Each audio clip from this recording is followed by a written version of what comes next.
What's happening for everybody joining us on twitch.tv? Welcome.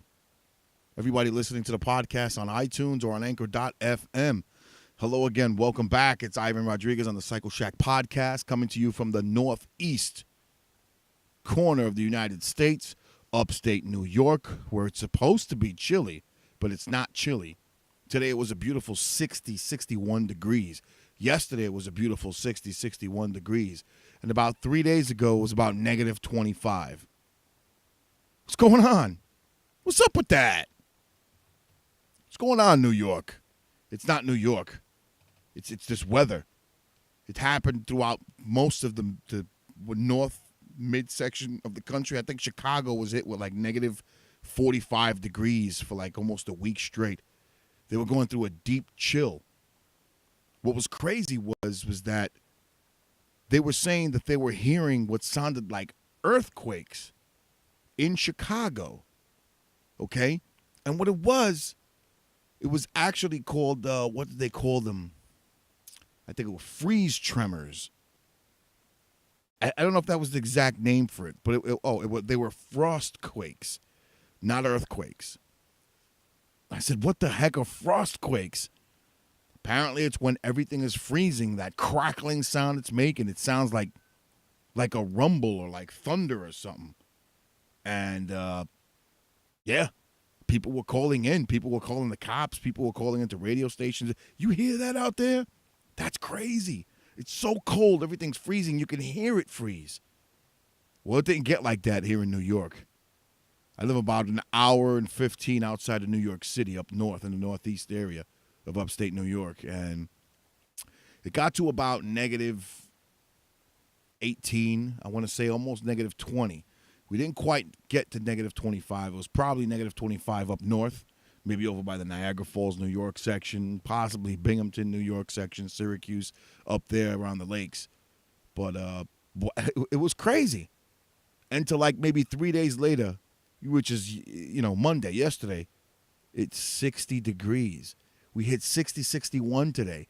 There were people washing their cars. There were people riding their motorcycles. I went to the car wash earlier this evening to get all that salt off my wife's car.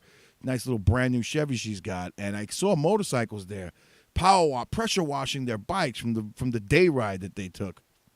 You got to be kidding me. With all that salt in the ground, you got to be bananas. So thanks for joining, folks. Again, it's another episode of the Cycle Shack.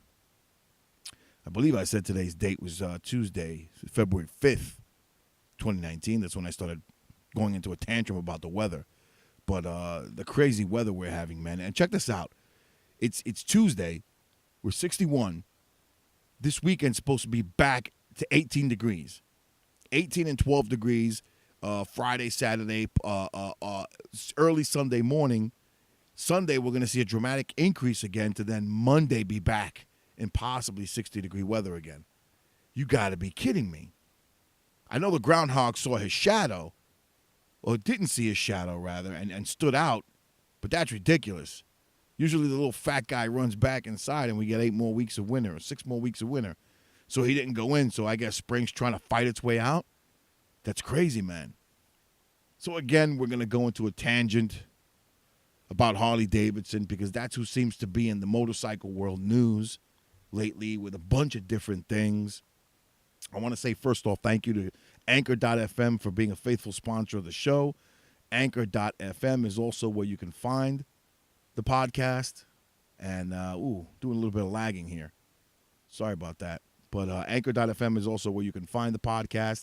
You can also check out the podcast on Apple Podcasts or iTunes and a bunch of different other platforms where the podcast is available on. So, I mean, just to give you an idea of where we're broadcasting on, the Cycle Shack is also available. This is show number 40, okay? And the distribution of the show is as follows. You can hear the podcast on Anchor.fm, the home platform, Apple Podcasts, Google Podcasts, Spotify, Breaker, CastBox, Google Play Music, Overcast, Pocket Casts, and Radio Public. We're also broadcasting on Radio Public. You can check that out at play.radiopublic.com/The Cycle Shack. So a bunch of ways you can listen to the show. I also take this show and I throw it on YouTube when it's done on twitch.tv, which we're live now. And I'll just take it and just forward it right over to YouTube so you can check it out. It's just another way to listen to me flap my gums and talk about motorcycles and bitch and moan about a bunch of different things that maybe you care about, maybe you don't. But thanks for listening either way. So before I get into a tangent on motorcycles, I'm going to talk about something non-motorcycles because, again, the mantra of the show is motorcycles and more. Well, I got the and more part because most of today's show is about motorcycles. And I'm a big wrestling fan, as I said before. And apparently WWE is not going to be okay, they are the top dog. But you've got another contender coming up where there might be some talent going away, and that's AEW Wrestling. Okay? And AEW Wrestling has a lot of these independent wrestlers that are going to now that are making big bucks and making a name for themselves, and they're crossing over. So I got this from, just to give you an idea what AEW is, okay? The title of my little article here is AEW to give WWE a run for their money. Will there be another Monday Night War? Now, okay, yeah, it's too soon to call that because AEW hasn't even started yet. We don't even know what they're going to look like. But there's some big money players investing money in the show. I think one of the guy that owns the guy that owns the Jacksonville Jaguars is spending some buku dollars on this show. And I think they already have a network television deal signed up. So they're moving pretty fast, and I think they're coming out sometime in the spring, I believe. I could be wrong. But check it out. All Elite Wrestling. AEW is an American professional wrestling promotion founded in 2019 by businessmen Shahid Khan and Tony Khan. Shahid is the lead investor and owner of the promotion, while his son, Tony, is president and head of day-to-day operations. Professional wrestlers Cody, Matt Jackson, and Nick Jackson, collectively known as The Elite, are the company's inaugural contracted talents. The three are serving as both in-ring performers and executive vice presidents for the promotion. So check them out. All Elite Wrestling. Founded January 1st, 2019. So the company's 35 days old. Checking our iTunes feed here to make sure we're broadcasting cool. And we are. So I'm hoping there'll be another Monday Night War. I'm hoping this thing will be so big that it gives WWE, formerly WWF, competition. Why? It makes it more exciting.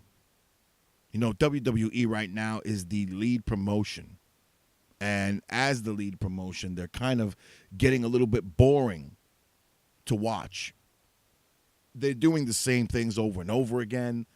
A lot of their wrestlers are getting hurt. A lot of their talent's getting hurt. They're not pushing the right people to step up. For those of you that don't watch wrestling, check it out. You'll see what I'm talking about. For those of you that do watch and know what I'm saying, come on, you got to agree with me. The talent is suffering. They're not pushing up the right people, and a lot of people are unhappy and want to go, or they're not letting them be creative enough, which is typical Vince McMahon, right? So, again, it's going to be badass, for real. So check it out, AEW. Keep an eye out for that. So, Harley Davidson in the news again, and basically, they've got another problem, and I'm going to start out with this one. Harley Davidson recalls the street motorcycle. What does this do for Harley? That's right. The HD Street. Okay. The title of this article is this is from the Daily News on dailynews.com, NewYorkDailyNews.com. It's a New York City paper, and it's by Storm Gifford. This is printed January 29th, and it's titled "Slow Your Roll, Harley Davidson Recalls Nearly 44,000 Motorcycles Over Faulty Brakes." This ain't cool, especially since Harley Davidson packed up and they went over to India to manufacture these bikes to serve, not India, I'm sorry, Taiwan, I think it was. They went out overseas somewhere to serve the Asian and Indian markets with these bikes, and now they got over a 44,000 bike recall. Motorcycle maker Harley Davidson is recalling more than 43,000 motorcycles due to potentially bad brakes. The recall involves 44,000 of its street motorcycles for a brake issue that could cause severe crashes. No bueno, Harley Davidson. This isn't the first. I believe it was 2 or 3 years ago, or 2 years ago, they had an issue with the brake fluid, that they were recalling bikes in that they needed to swap out the brake fluid. That's crazy. As a precaution, the company has temporarily halted shipping those motorcycles. The issue is the brakes might drag because of brake caliper piston bore corrosion. If left undetected, the increased drag could increase the likelihood of a crash, said the company. It also said it's aware of 2 injury accidents and 4 crashes believed to be caused by the brakes. The holdup is, we need the parts, said Harley Davidson spokeswoman Amy Guthrie. What kind of a name is that? When we have those in place, we can begin shipping and selling the streets again. The recall, which involves about 13,000 American vehicles, wasn't published on the National Highway Traffic Safety Administration website until recently due to President Trump's 35-day government shutdown, reported USA Today. Harley-Davidson has notified its dealers and customers that the Street 750 and the Street 500 models that were manufactured in the U.S. from May 2015 until December 2018 are among the recalled choppers. Wow. They came out with this bike in 2015. That means they've had this problem that long. Whether they've known about it or not, I don't know. They go on to say Indian-built street bikes that were produced during similar time frame are also being recalled. They don't give exact dates for those. In 2018, over 250,000 motorcycles had to be recalled for bad brakes. That recall, which Harley-Davidson claimed cost the company nearly $30 million, covered various motorcycles manufactured between 2008 and 2011. This is the recall I'm talking about. Okay, so it was less than 2 years ago. It was in 2018. So that's bad business, man. I can only imagine what this recall is going to cost them now. They just finished dishing out $30 million for the 2018 recall. That ain't cool. So it's things like this that make you wonder. And again, I love the brand. This isn't a brand bashing. I love Harleys. I own one. So does my wife. And it's just the foolishness that's going on. I don't know whose fault it is. How do you handle this? But Harley needs to step it up. They really, really, really, really need to get their act together and figure this out, because they're coming out with recall after recall, issue after issue. Their sales are slumping. What else is there? Nobody wants to see this company tank. I don't even think their competition wants to see them tank. They're the major players in the American market. I'm sure Indian would love to be the motorcycle manufacturer. But again, you're only as best as the competition is what keeps this industry thriving. And right now, they're competing with Indian. Indian may not be producing the numbers that Harley-Davidson is, but they're looking a whole hell of a lot better than Harley right now. They're not coming out with recalls year after year. So Harley, you got to step it up. Speaking about Indians, we'll jump back to Harley-Davidson soon. I took a look at the new Indian Thunderstroke Stage 3 kit that Indians now, I guess they've had it available for a little bit. And I watched Adam Sandoval's video on his modification to his Indian. He went from the Indian 111 to the Thunderstroke 116 CI. Go to Adam Sandoval Rides and you can check out that video.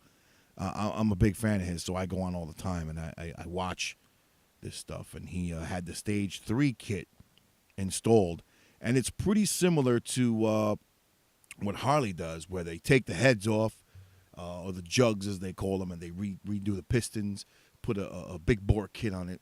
They remap it, put a new exhaust, new intake, and that's the Stage 3 kit. Okay, we're doing good on iTunes here. So, the new Indian Motorcycles Stage 3 big bore kit. It transforms the already big 111 CI motor to a 116. MSRP for this kit is $2,749.99. You know what? If I'm going to pay that much money, I think I'd rather just do a whole engine upgrade. I mean, I don't know. Call me stupid, but is it worth it? I don't know. TheCycleshackPodcast at gmail.com. You tell me. I'm a do-it-yourselfer. I'm not a professional mechanic. I'm a guy that wrenches on his own stuff because I like to save a buck. You know, I'm a Harley lover. I don't like paying that Harley tax, for sure. But again, for almost $3,000, you add another $1,000, and I think you can get a 120. I mean, correct me if I'm wrong. I got a 103, and I don't think it's worth bumping my 103 up to a 110 for this amount of money, because this is about what it costs for the Harley kit. Or if I had the Milwaukee 8 with the 107 engine, and I want to bump that up to a 114, or I want to bump the 114 up to the 117, is it really worth it when you can spend about another $1,000 more and get the 120? I don't know. What do I know? You know what I mean? That's how I'm thinking. But I know the 120 Harley Davidson is more of a, I don't think it's a street legal motor. They have a street legal version of it, but the 120 is that sucker goes, man. That's a track motor. But the product info for this is as such, and now we're getting back to the Thunderstroke 116 Stage 3 kit for Indian Motorcycles. The Stage 3 Performance 116 Big Bore Kit transforms a Thunderstroke 111 to a high-performance 116 power plant, delivering, supposedly, up to 20% more horsepower and 15% more torque. Good numbers. Experience quicker acceleration and increased torque without sacrificing reliability. The kit contains everything needed for the engine, including new cylinders, big bore pistons, larger throttle body, and more. Dealer installation is required. Also requires a Stage 1 exhaust tips and Stage 1 performance air cleaner or Thunderstroke high flow air cleaner, each sold separately. So you heard that? This kit you're paying $2,749.99 for, $2,000, almost $3,000. You still need an intake and exhaust. Okay? The item is only available for purchase and installation at your dealer. What's included with this? And it's as follows: cylinders, big bore pistons and rings, 60mm throttle body, high flow intake manifold, Stage 3 cams, performance valve springs, heavy duty clutch springs, 116 badge kit, 116 big bore calibration, high performance connecting rods. The ease of installation? Well, again, it is a dealer only item. It's not recommended. It can only be installed by the dealer. Required, sold separately, a Stage 1 exhaust tips, Stage 1 performance air cleaner, or Thunderstroke high flow air cleaner. Does not work with stock exhaust or intake or Stage 2 cams. Again, they recommend for carrying, please see your Indian Motorcycles rider's manual for specific blah, blah, blah, blah, blah, and so on and so on and so forth. So, again, you got someone here who wrote a review and added pictures. I have the link. I'm going to post the link. You guys can check it out. I'll give you just a quick little thing he put here. And I can't read his name. His name is some long internet name. It was posted 3 months ago. And I bought this bike I bought the 116 as soon as it came out, spring of 2018. Okay, so it's been out since spring of 2018. My bike is totally custom. I love this breed so much. I almost became the dealer.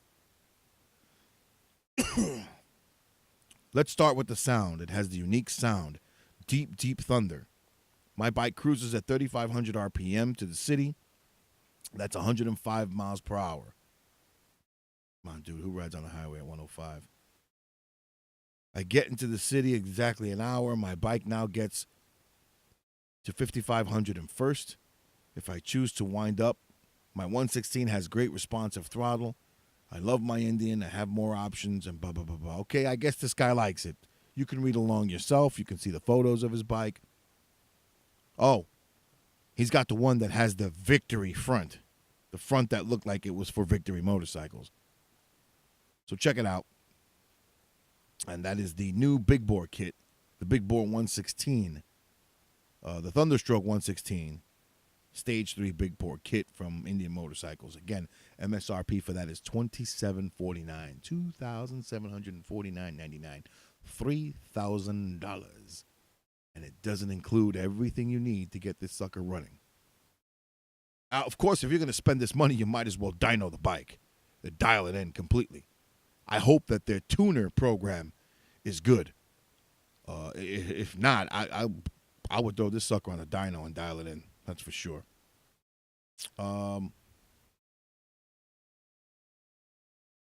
Another thing that was introduced as far as a product, it's been out for a little bit. By a little bit, maybe a couple of months or so. Harley Davidson announced their new lithium life battery, they're calling it. And again, I'm going to post a link for this. You can check it out. It's from HarleyDavidson.com. Or you can just click on the link on the show notes after when you catch the show. Excuse me, getting a little parched, flapping my gums.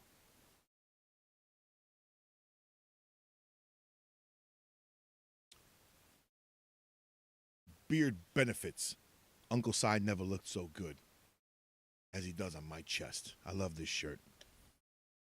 So, the lithium life battery is self-explanatory. It's a new lithium battery offered by Harley Davidson at the Harley Davidson dealerships. And basically, we've heard the talk about lithium batteries. So I guess Harley decided, why should we let the aftermarket thrive? Let's make our own lithium battery. And so they did.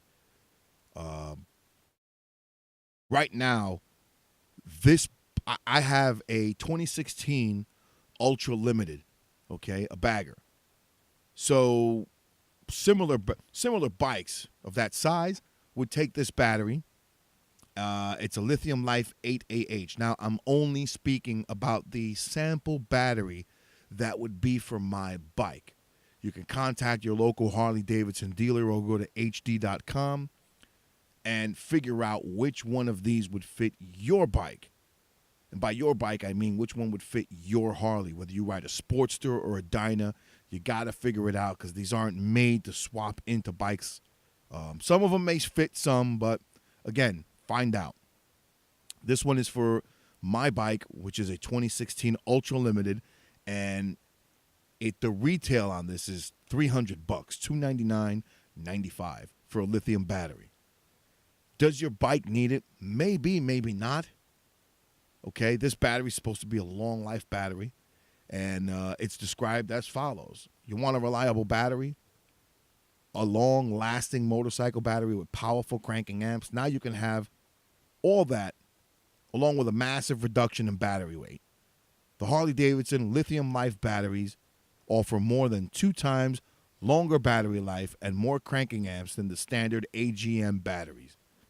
Now, I know Harley-Davidson's standard battery was an AGM, an absorbent glass mat, which is an excellent battery to begin with. It's not a lithium, but it is a good battery. Compared to AGM batteries, the Lithium Life batteries weigh an impressive 17.6 pounds. less on touring models, 12.12 on the Softail Dyna and V-Rod models, and 8.8 pounds on the Sportster and Street models. It's a significant reduction in weight. The 8 amp hour lithium battery.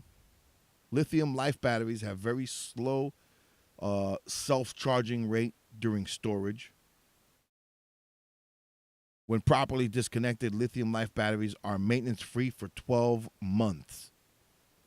Uses an impressive 85% of amp-hour capacity compared to only 10 for an AGM battery, which provides power to your accessories such as audio and lighting.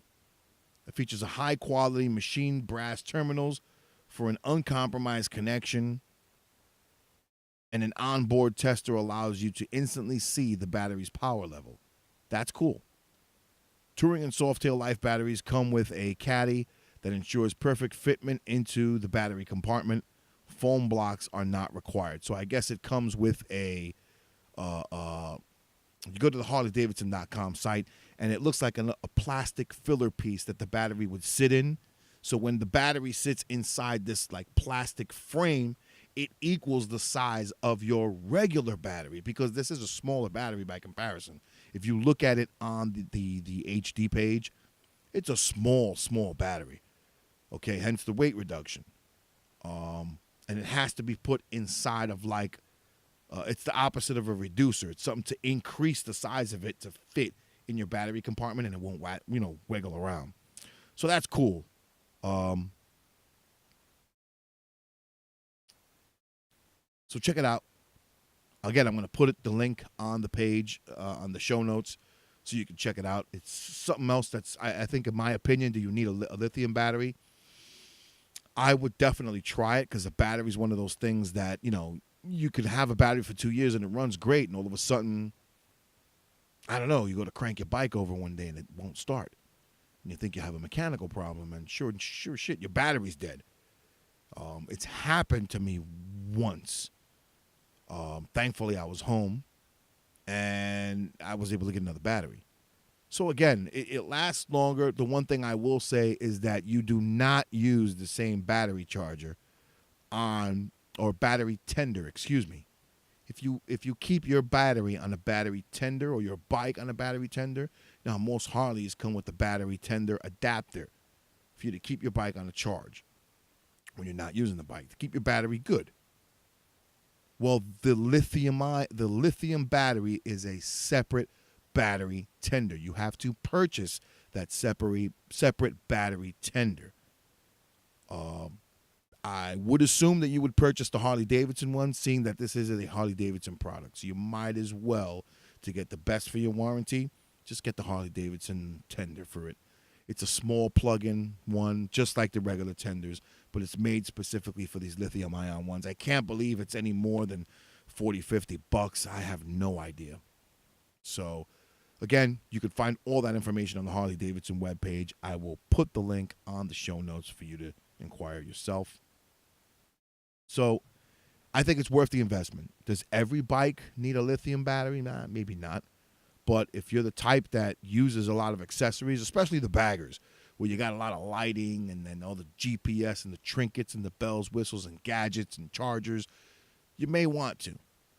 I mean, why not? So the next thing here is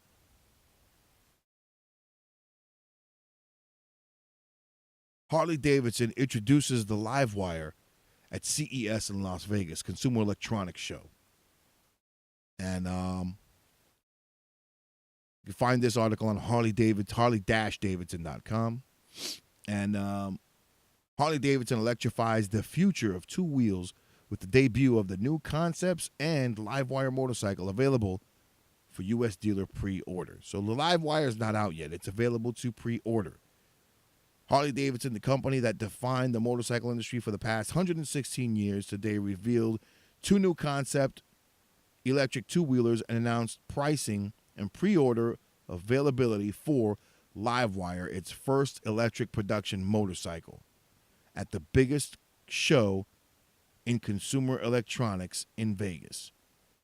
The 2020 Livewire is now available for U.S. dealer pre-order at hd.com/Livewire, with deliveries expected this fall and select global markets to be announced at a later date. According to Harley-Davidson, it was presented as the Livewire represents the future of Harley-Davidson, bringing high-performance electric propulsion, evocative design, and cellular connectivity to today's rider.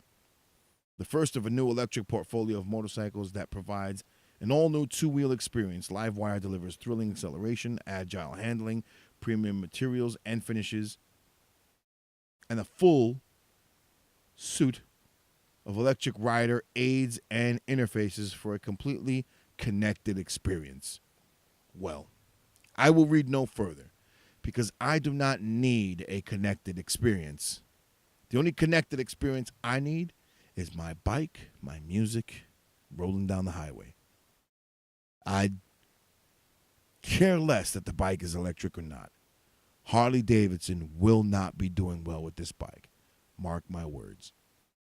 They will not be doing well with this bike. It's not the future of Harley-Davidson. It really isn't. And bottom line, it's overpriced. So, I don't know. That's how they introduced it at the CES show in Vegas. Just thought I'd share that. Harley-Davidson hurt more by the recalls than the tariffs?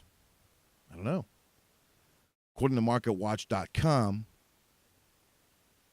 Harley-Davidson was hurt more by recalls than tariffs. Again, I'll have this on the show notes. It's by Tony Garcia, published on January 30th by, again, MarketWatch.com.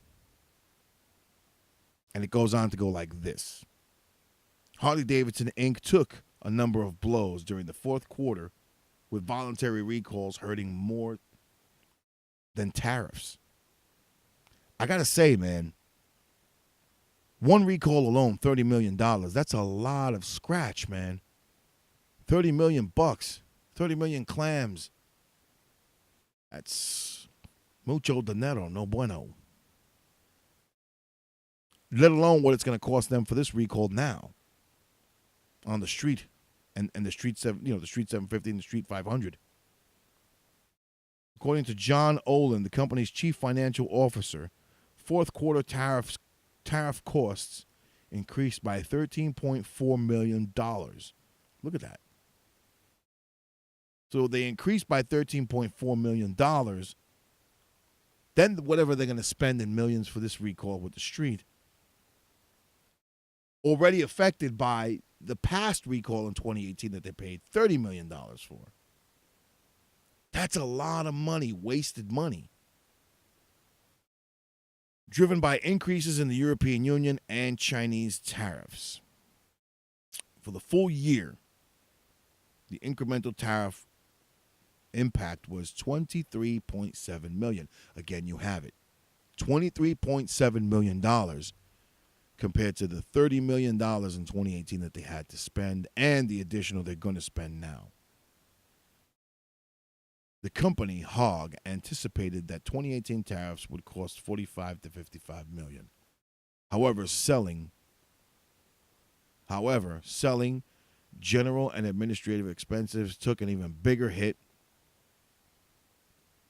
in the quarter from two voluntary recalls. The first was a clutch recall in some touring and softail bikes, totaled in $35 million. And the second brake recall on the street motorcycles was $20 million.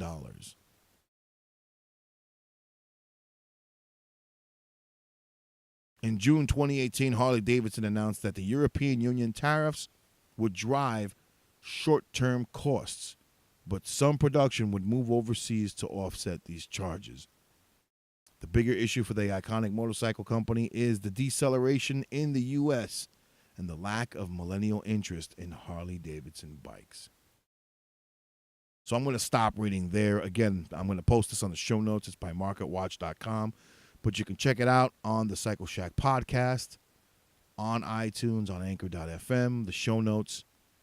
I'll try to post the show notes on somehow on twitch.tv or somehow on YouTube.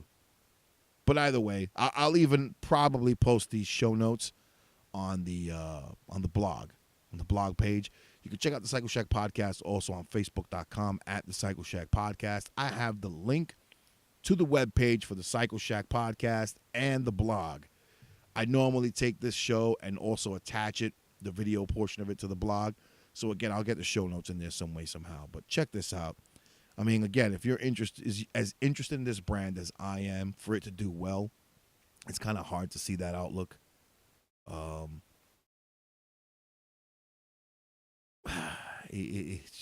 don't know what they're doing. I mean, I'm on the outside looking in. I'm no business genius. But I can tell you right now that Harley's overpriced in every way, shape, or form. But where else are they going to be getting their money from? Because they got so much money to spend. They got so much to pay out. Stop making faulty stuff. Stop selling bikes with faulty brakes, faulty issues. I don't know, man. I got another quick final article here, and it's by benzinga.com. It's just something I picked up. Again, you'll find it on the show notes. It's by David Royce of benzinga.com. Easy Rider, a harder sell for young people. UBS asks whether Harley-Davidson's moment has passed. Have big motorcycles had their cultural movement? How dare they? That question is asked by UBS Securities following a survey that shows the biker culture that drove Harley-Davidson to American icon status may not be continuing among the younger people. I see that. I do and I don't, because everybody, all these young kids and young guys that look at my bike go, wow, that's cool. What's the first thing that comes out of their mouth? After, wow, that's cool, they say, I can't wait till I can afford that.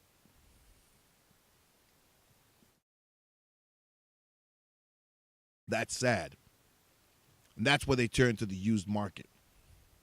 Now, again, Harley-Davidson, they should be going after those used bikes. They should come up with some kind of incentive program where you bring in your bike, only because there's money to be made on the used bike market. Now, if they're saying that they don't make any money on the used bike market, I kind of believe that, only because even the dealership that I deal with, iTunes, you're still with us. Yes, you are. Every bike, for example, that I've bought or gotten into, I've traded up to. So, I don't know. They take the bikes, clean them up, repair them, do what they got to do, get them showroom worthy, and throw them back on the showroom floor. So how do they say they don't make money in the used bike market if everybody's looking to buy a used bike? Well, even the used Harley is a high-priced Harley still. Okay? So, again, you got to figure it out. You got to, I don't know. I can't say sacrifice quality because, again, it looks like there are little corners you can cut. You know, I'd hate to see Harley put out a worse product, you know. Not to say that they're bad to begin with, but take it like this. I know for a fact Harley paint jobs are like really awesome. Maybe they can cut that back a little bit and shave off a few grand from a bike. I don't know. Something. Look at something. I don't know why. I mean, look at the Livewire. Is there a reason why that bike has to cost $30,000? If that bike would have cost $12,000, you'd appeal to the youth because they're like, wow, we're going green. You know, we're getting a battery-operated bike. We don't got to spend money on fuel all the time. It's perfect to ride around the city with. We could stop somewhere.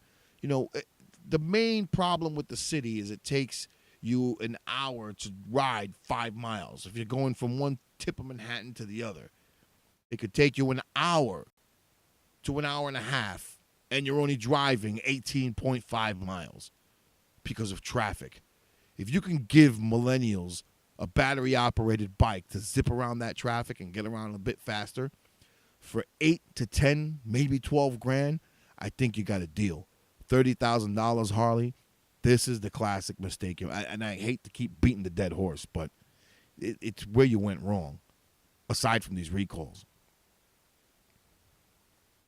It goes on to say here that the most significant finding of the survey is that when looking at the primary reasons why people buy a new motorcycle, the top reason is for 21 through 24-year-olds is ease of transportation. That's obvious. While for the older demographic, primary reasons to buy were as a hobby or motorcycles are cool. Now, I guess you can call my reason for riding a hobby. I mean, I love bikes. I'm always thinking about bikes. I'm always talking about bikes. I'm always researching bikes. I'm always looking at products for bikes. I'm always looking at ways to make my bike run better, more efficient. I can't ride all the time because I'm unfortunately in the Northeast. So I'm bound by snow a lot of the time. But if I lived in California, you couldn't get me off a bike. And for those people who say, you're not hardcore, nobody rides in minus 20-degree weather. Give me a break. But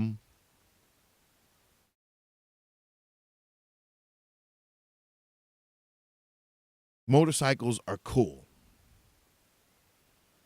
UBS analyst Robin Farley said, well, I'm ending that sentence. The typical Harley buyer is an aging one, a relatively affluent married man in his early 50s who rides a bike as a hobby than a means of transportation, said the analyst. When those buyers age out of the years during which people typically ride motorcycles, the question arises, can Harley replace them with younger buyers? You know, just pulling off of this for a second, the answer to that would be no. If it continues the way it is, you just boosted yourself out the market, Harley. Be prepared for the worst. We believe this significant divergence in incentives to buy a new bike could be what is partly behind Harley's and the broader heavyweight motorcycles industry's challenge to tap into a new segment of younger riders to drive growth. Bearing some change that makes motorcycling more appealing to younger riders as a hobby or lifestyle choice rather than simply a way to get around the outlook for the big industry. The outlook for the big bike industry appears dependent on an aging demographic.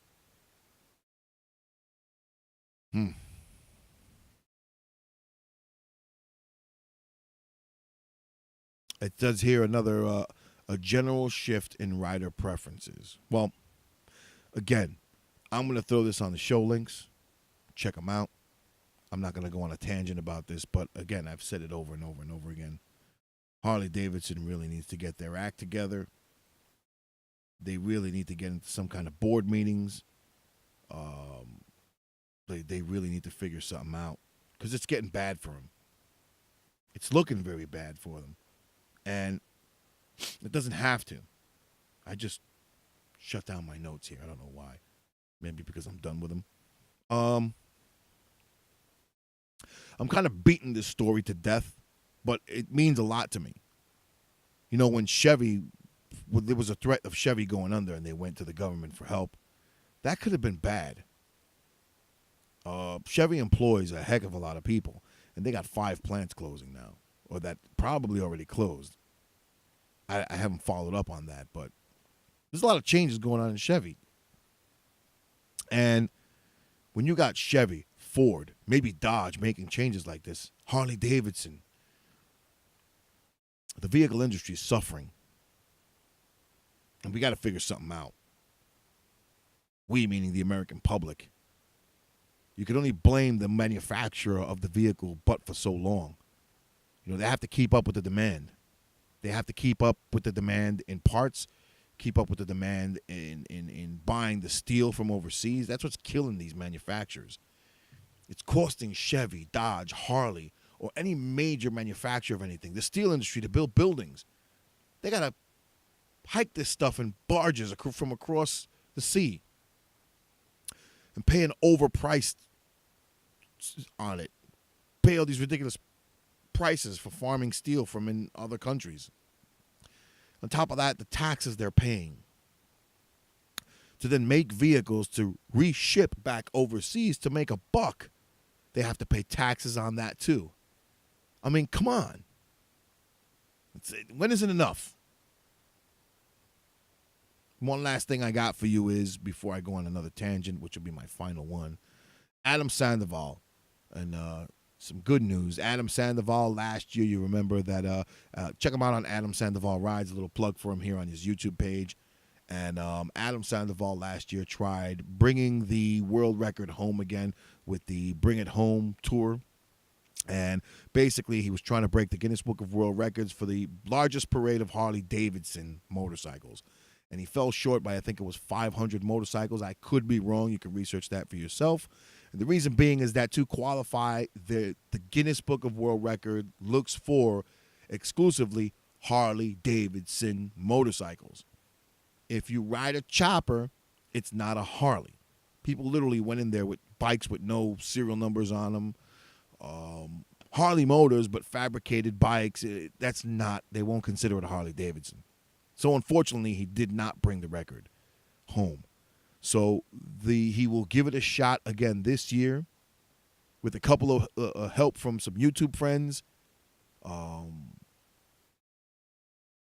He's going to try again. The date for Bring It Home is going to be October 5th, 2019.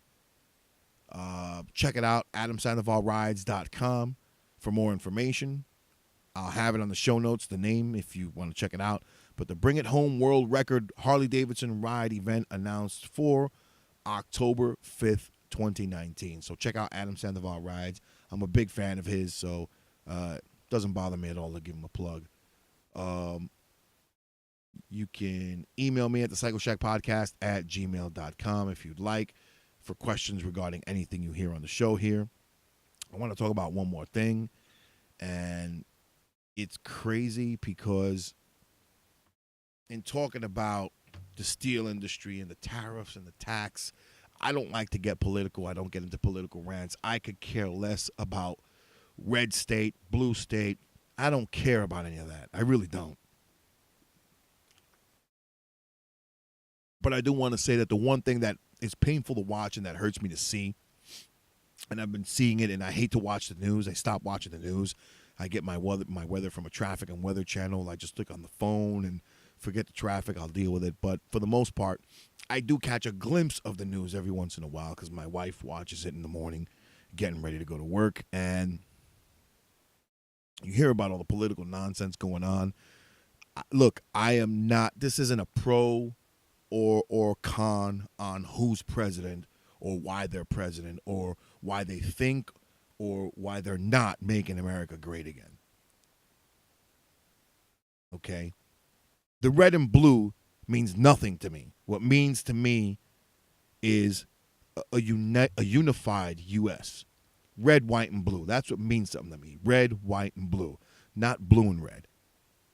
Whether you're a Democrat or Republican should not separate and divide us as a nation.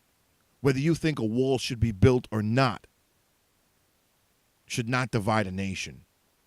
Whether you think wearing a stupid red hat that says "Make America Great Again," whether that person is racist or not, that should not divide a nation. We should be unified. One nation under God. Since when, America? Since when is it stupid? Since when is it a crime? Since when is it bad to sit down with another person who sees things differently and have an intelligent, peaceful discussion about these things. You don't see that anymore. That's what this country's lacking. You can't have an intelligent conversation with someone and agree to disagree and move on because it goes to blows. Red state, blue state, make America great again. America, you racist. Stop. You can't sit there and make viewpoints. Now, I'm not saying if you, for whatever reason, are a racist, try to convince someone that they should be too. That's not what I'm saying. What I'm saying is your political viewpoints. Everybody's fighting about a supposed wall that's supposed to go up. But does everybody do their research to see that that wall was built already years ago? It's falling apart because it was left hanging. Bush had a wall built. If some people would recall, this happened like under everybody's noses. You've seen the documentaries all over Netflix. There's a piece of 20-foot steel that looks like a steel wall or a fence just driven into the ground. All over Texas, Arizona, New Mexico, California. Is it complete? No. I'm not saying it's okay to finish it and build one. What I'm saying is, if you have a difference of opinion as someone else who opposes it, or if you oppose it, and you're trying to have a conversation with someone who's for it, it turns nasty. And it shouldn't. People should sit, listen, and I won't say listen to reason, because there won't be any right or wrong to it. But intelligent discussions escape everyone nowadays. We can agree to disagree. It's okay. But what pisses me off even more is three things, really. One, seeing that, exactly what I'm talking about. And two, the fact that whether you're Democrat or Republican, you're a Republican, then you're an asshole. You're a Democrat, you're an asshole. Why? Who cares? Who cares? In the end, look at what the government is making us do. Fight amongst each other. They're dividing and conquering. Why would we let that happen? Wake up. Wake up. I am not an anarchist. I don't believe in anarchy. I believe there should be law and order. I believe in law and order. I believe in laws. I would like to believe in a proper judicial system. Whether it exists or not, it's not for me to decide. We could sit here and debate all we want, like anything else. It's a never-ending thing. It's a no-win battle. But what I will say is we should not be arguing because of politicians and what their opinions are, whether you agree with them or not. There are the haves and the have-nots. I'm a have-not. It's just that simple. That's the way I see things. I am not an anarchist, but I am anti-government, especially. Now, I'm going to watch what I say here because I'm not going to misinterpret this. I don't mean this regime. Government for the past, I want to say 25 to 30 years has been lacking severely.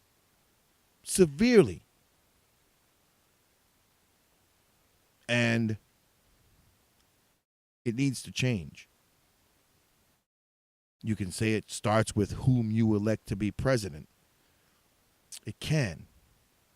But there's always an agenda. Whether that president's a millionaire or not, there's always an agenda. It doesn't matter who it is, Democrat or Republican. None of that means anything to me. What means something to me is that I can sit down across the table and have an intelligent conversation with someone, disagree with them, and we can still be civil in that conversation and say, you know what? Well, hey,